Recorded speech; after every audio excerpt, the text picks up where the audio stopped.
බැදපෙරදිග යුද්ධයේ ඉරානයේ බාග්දූපතට America එක්සත් ජනපදයේ දිගින් දිගටම පහර දීලා බාග්දූපත විනාශ කරොත් එහෙම මොකද වෙන්නේ? බාග්දූපත කියන්නේ ඉරානයේ හදවත. ඉරානයේ සතුව තියෙන khනිජ තෙල් සහ අනිත් සියලුම සම්පත් වලින් 90% විතර තියෙන්නේ බාග්දූපතේ. හෝමෝස් සමුද්‍ර සංධිය වැහුවොත් හරි හෝමෝස් සමුද්‍ර සංධියෙන් එන නැව් වලට පහර දීමක් හරි ඉරානය සිදු කළොත් එහෙම Taman බාග්දූපතට පහර දෙනවා කියලා. ඉරානයට ආය එතනින් එහාට නැගිටින්න තියා ඉරානයට ආය එතනින් එහාට කරගන්න දෙයක් බැරි වෙනවා. මේ යුද්ධය අපි කරගෙන යමු. හෝමෝස් සමුද්‍ර සංධිය යන එක නැවකටවත් ඉරානය පහර දෙන්නත් බෑ. හෝමෝස් සමුද්‍ර සංධිය වහන්නත් බෑ. ඉරානයට පැවැත්මක් නැහැ. ඉරානයට මේ වෙලාවේ හරියටම වෙලා තියෙන්නේ උණු හින්දා බොන්නත් බෑ, කිරි හින්දා අහක දාන්නත් බෑ වගේ වැඩක්. LOLC ෆිනෑන්ස් වෙතින් ලබා දෙන කෙටි කාලීන ස්ථාවර තැන්පතු. බැදපෙරදිග යුද්ධයේ ඉරානයේ බාග්දූපතට ඇමරිකා එක්සත් ජනපදයේ දිගින් දිගටම පහර දීලා බාග්දූපත විනාශ කරොත් එහෙම මොකද වෙන්නේ? මේ ගැන ගොඩක් දෙනෙක් කතා කරනවා, මේ ගැන යුද විශ්ලේෂකයෝ කතා කරනවා, මේ ගැන ආර්ථික විශ්ලේෂකයෝ කතා කරනවා, මේ ගැන මේ වෙද්දි ලෝකේ මාතෘකාවක් නිර්මාණය වෙලා තියෙනවා. ඒකට හේතුව තමයි දැනටමත් බාග්දූපතේ තියෙන හමුදා මුලස්ථාන වලට ඇමරිකා එක්සත් ජනපදය සහ ඊශ්‍රායලය පහර දෙන්න පටන් අරන් තියෙන හින්දා. ඇත්තටම මොකක්ද මේ බාග්දූපත කියන්නේ? බාග්දූපත කියන්නේ ඉරානයේ හදවත.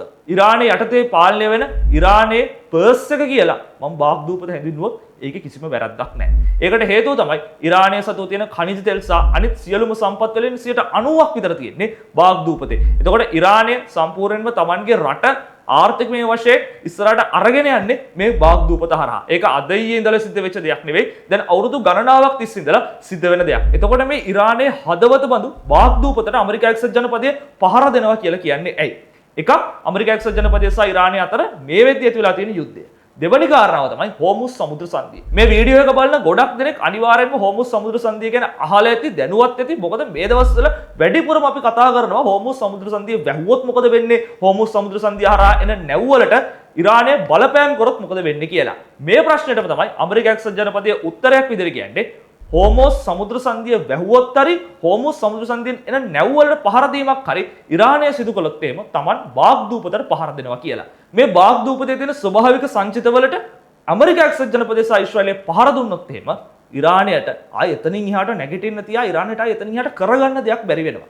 මේ හින්දා මේ වෙලාවේදී ඇමරිකා එක්සත් ජනපදයේ Tamanගේ ප්‍රධාන තුරුම්පුව විදිහට ඉරානය එක තැනකට තියාගන්න පාවිච්චි කරන්නේ මේ බාග්දූපතට පහර දෙනවා කියන සංකල්පය. ඔවුන් කියන්නේ මේ යුද්ධය අපි කරගෙන යමු. හැබැයි හෝමුස් සමුද්‍ර සංධිය යන එක නැවකටවත් ඉරානය පහර දෙන්නත් බෑ. හෝමුස් සමුද්‍ර සංධිය වහන්නත් බෑ.